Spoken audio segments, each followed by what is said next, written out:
প্রতিদিনের মতন আজকেও ঘুম থেকে উঠে দেখি অনেকটাই কুয়াশা। তবে সবাই বলে যে পৌষ মাসটাই নাকি বেশি ঠান্ডা পড়ে। তবে এবার মনে হচ্ছে পৌষ মাসে তো কিছুই ছিল না, কিন্তু এই মাঘ মাসটা না ওই সংক্রান্তির দিন থেকেই এইরকমই আরম্ভ হয়েছে। তো যাই হোক, শুভ সকাল আমার প্রিয় বন্ধুরা, কেমন আছো সবাই? আশা করছি তোমরা সবাই যে যেখান থেকে দেখছো সকলেই খুব খুব ভালো আছো, সুস্থ আছো। আসামের ছোট্ট একটি গ্রাম থেকে আমি পূজা তোমাদের সকলকে আমার ব্লগ চ্যানেলে অনেক অনেক স্বাগত আর অনেক অনেক ভালোবাসা জানাই। এখন ঘড়িতে বাজে ওই সকাল 7টার মতো। উঠেছি তোমার 6টার সময়, কিন্তু উঠে দেখি অনেকটাই কুয়াশা। তো ওই জন্যই একটু দেরি করে কিন্তু কাজে লেগে গেলাম। তো যাই হোক, চলো, আমার এইদিকে কিন্তু বাড়ির উঠোনটা ঝাড় দেওয়া হয়ে গেছে। আর গ্রামের বাড়িতে তো জানোই অনেক বড়ই উঠোন থাকে, তো চারিপাশগুলো ঝাড় দিতে হয়। তবে আজকে বাড়িটা শেয়ার করলাম না, ওই রাস্তার দিকটা কিন্তু ঝাড় দিয়ে নিচ্ছি। আর আমাদের রাস্তাটা না অনেকটাই লম্বা, তো এই যে ঘরের পেছনটাও ঝাড় দিয়ে নেওয়ার পরে সোজা রাস্তায় যাব ঝাড় দেওয়ার জন্য।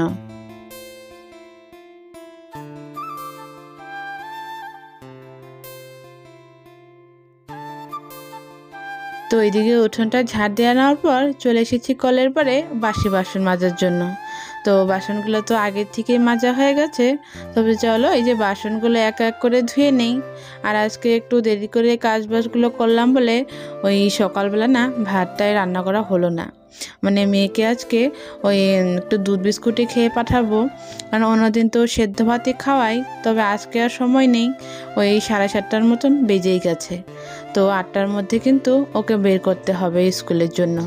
আর স্কুলটা একটু দূরে, আর স্কুলের টাইম তোমার ওই 8:30টার মধ্যেই পৌঁছাতে হয়, তারপরে নাকি প্রার্থনা। তো এদিকে বাসনগুলো ধুয়ে নিয়ে চলে এসেছি রান্নাঘরে দুধ গরম করার জন্য। তো কালকে রাত্রে না গ্যাসটা মুছাই হয়নি, তো ওই যে আগে বাসি গ্যাসটা মুছে নিলাম, তারপরে কিন্তু দুধ গরম করে নেব। তো যাই হোক, চলো বন্ধুরা দেখতে থাকো।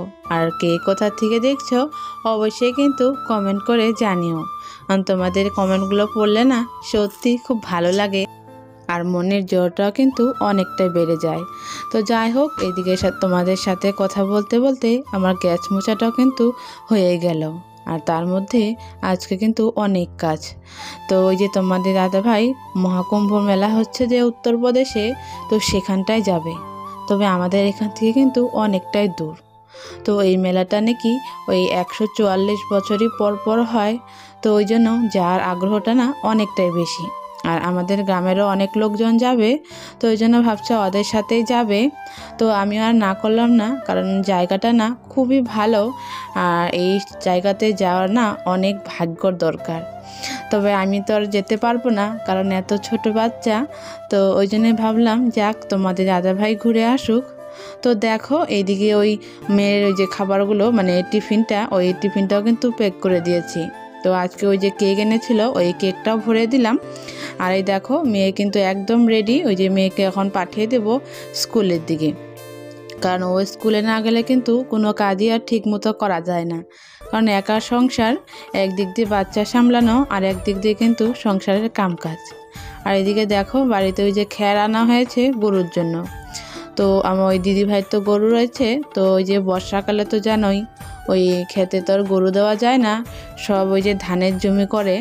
তো ওই তখনই খাওয়ার জন্য এই যে খ্যারগুলো এই ঠান্ডার সময় কিন্তু কিনে রাখতে হয়, কারণ ওই বর্ষাকালে ওই খ্যারের দাম 3 গুণ বাড়ে। তো যাই হোক, এদিকে দেখো ওই মেয়েকে স্কুলে পাঠানোর পর ওই কালকে যে ভিজে কাপড়গুলো ছিল সেগুলো যে মেলে দিচ্ছি।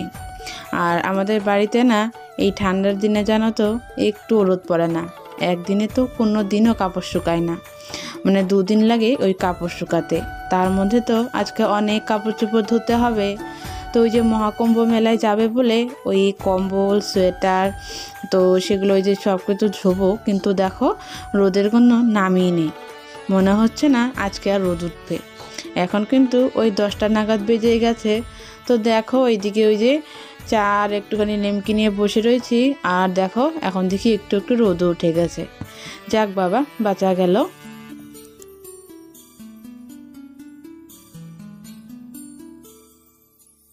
চা খেতে খেতে এদিকে দেখো একটা ওই যে ভাঙা চোরাওয়ালা এসেছে ওই ভাঙা জিনিসপত্রগুলো নেওয়ার জন্য। আর গ্রামের দিকে না মাঝে মধ্যেই আসে, তবে সব জিনিসগুলো ওই যে রেখে দিই এক সাইডে। তবে দেখছি এখন কিছুই নেই, শুধুমাত্র একটাই ভাঙা বালতি ছিল, তো সেটাই কিন্তু বিক্রি করে দিলাম। গ্রামে থাকলে কিন্তু এই দিক দিয়ে অনেকটাই সুবিধা, মানে ঘরের প্লাস্টিকের জিনিস বা লোহা পিতল যা সমস্তই থাকুক এগুলো ওই যে বিক্রি করা যায়। আর এদিকে দেখো আমাদের বাড়ির যে লাউ গাছটা ছিল ওই তার সাইড দিয়ে না ওই কিছু হলুদ বোনা হয়েছিল, তো তারই ওই হলুদগুলো তুলেছে কালকে। তো ওইগুলো দেখো ওই যে সিদ্ধ করে না হচ্ছে, তো ওই যে সিদ্ধ করে নিলে না ওই হলুদের রঙটা না একটু ভালো আসে, তা না হলে ওই কেমন যেন ফ্যাকসা ফ্যাকসা কালার হয়, মানে অতটা কালার ভালো হয় না। তো যাই হোক ওইটাই আর করা হচ্ছে, হলুদটা একটু সিদ্ধ করে নিয়ে তারপর এই যে করবে, মানে ভালো করে ধুয়ে নিয়ে শুকিয়ে ওই মেলে দেওয়া হবে ভাঙানোর জন্য। তবে এগুলো তো আর সবসময় করা হয় না, ওই শীতকালে কিন্তু ওই হলুদ গাছগুলো মরে যায়, তখনই কিন্তু ওই হলুদগুলো তুলে নিতে হয়। তবে আমাদের তো ওই হলুদের জমি করে না, বাড়িরই টুকিটাকি এদিক ওদিকে থাকে, সেগুলো দিয়ে কিন্তু ওই ঘরের খাওয়াটা কিন্তু চলেই যায়। তো যাই হোক এদিকে দেখো এই হলুদটা আমি সিদ্ধ করে নিচ্ছি, তারপর যে কাপড়গুলো ধুবো সেগুলো নিয়ে যে কলে পরে এখন ভিজিয়ে রাখবো। হাতে মাত্র 2 দিন সময়। তো আজকে হচ্ছে বৃহস্পতিবার, ওই শনিবার দিনে কিন্তু তোমাদের দাদা ভাইয়ের ওই মহাকুম্ভ মেলায় যাওয়ার ট্রেন। তো আগে থেকে না কোনো প্রোগ্রামই ছিল না, হঠাৎ বন্ধুদের সাথে প্রোগ্রামটা হয়ে গেল। আর আমাদের গ্রাম থেকেও কিন্তু অনেক লোকজন যাচ্ছে। আর যেহেতু এই মেলাটা 144 বছর পর পর হয়, এখানে না অনেক দূর দূরান্ত থেকে লোকজন আসে, মানে অনেক বড় একটা মানে ভালো জায়গার মানে পবিত্র জায়গা। আর এই সময় নদীর জলটা না অনেক পবিত্র হয়, মানে ওখানে স্নান করা না সৌভাগ্যের ব্যাপার। তো ওই যাওয়ার কথা বললো বলে আমি কিন্তু আর না করিনি। তো যাই হোক ওখানে গেলে তো ওই যেহেতু শীতের দিন, গায়ে দেওয়ার জন্য কম্বল টম্বল সব কিছু কিন্তু নিয়ে যেতেই হবে। তো আগে থেকে তো ওরকম কিছু ধোয়া ছিল না, তবে যে একটা পাতলা কম্বল সেগুলো এই যে ধুয়ে দেব। আর যেই কাপড় চোপড়গুলো নিয়ে যাবে মানে সোয়েটার টোয়েটার সব কিছু কিন্তু আবারও ধুয়ে দিচ্ছি, যেহেতু ঠাকুর ওখানে পুজো দিতে হয়।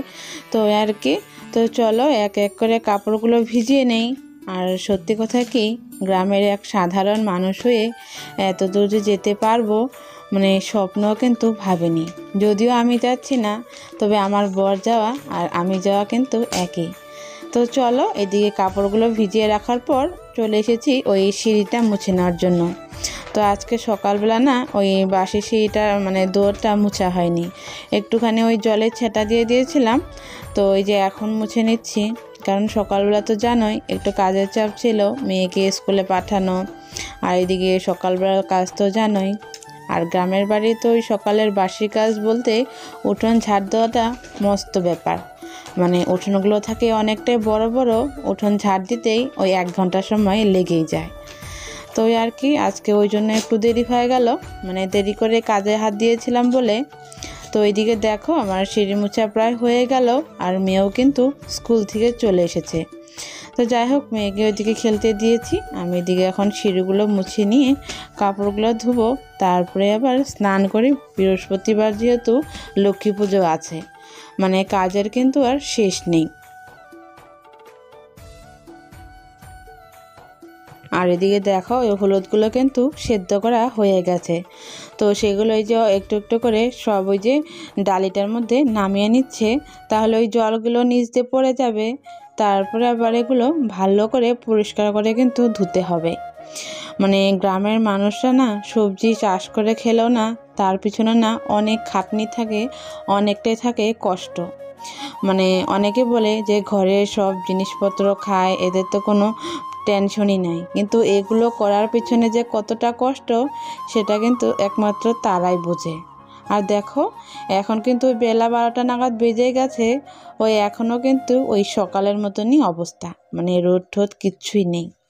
তো যাই হোক এদিকে দেখো আমার কাপড়গুলো কিন্তু মোটামুটি ভিজে গেছে, তো ওই যে কম্বলটাই কিন্তু ফার্স্টে ধুয়ে দিচ্ছি। আর এই কম্বলগুলো না দেখতে পাতলা হলেও ওই ভিজিয়ে রাখলে না অনেকটা ভারী হয়ে যায়, তো ধরে থেকে তো মানে খাঁচাই যায় না। তো ওই জন্যই ওই পা দিয়ে কিন্তু উল্টে পাল্টে করে ধুয়ে নিচ্ছি। তবে এই দেখো হাত দিয়ে কিন্তু কিছুতেই কাচতে পারছি না, এতটাই ভারী। তো যাই হোক, কম্বলটা কিন্তু কষ্ট মষ্ট করে ধুয়ে ওই কলের মুখের উপরে রেখে দিয়েছি। আর এদিকে দিদিভাইকে বললাম একটু ধরে নেওয়ার জন্য, কারণ দুজনে মিলে কম্বলটা যদি ভালো করে চিপে নেই তাহলে কিন্তু ওই তাড়াতাড়ি শুকিয়ে যাবে। তার মধ্যে তো আর রোদও নেই, তো আজকে তো এমনিতেও শুকাবে না, তো আর কি একটু টান টান করে চিপে নিচ্ছি যাতে একটুখানি ঝরঝরা হয়, তাহলে তোমার কালকের দিনটা রোদ দিলেই কিন্তু শুকিয়ে যাবে। আর আমরা কিন্তু এইভাবেই মানে ধুই, মানে যেগুলো মোটা কাপড় একাই মানে চেপা যায় না, তখনই আমরা দুইজন মিলেই এইভাবেই কিন্তু চিপে নিই। তো যাই হোক বন্ধুরা, আজকের মতন ব্লগটা আমি এখানেই শেষ করছি। ভালো লাগলে লাইক কমেন্ট শেয়ার করে দিও, আর চ্যানেলে নতুন বন্ধু হয়ে থাকলে চ্যানেলটা অবশ্যই সাবস্ক্রাইব করে দিও। তাহলে আজকের মতন বিদায় নিচ্ছি, আবারও দেখা হচ্ছে তোমাদের সাথে নতুন আরেকটা ব্লগ নিয়ে। ততক্ষণ সকলেই ভালো থেকো, সুস্থ থেকো, এই কামনাটাই করি।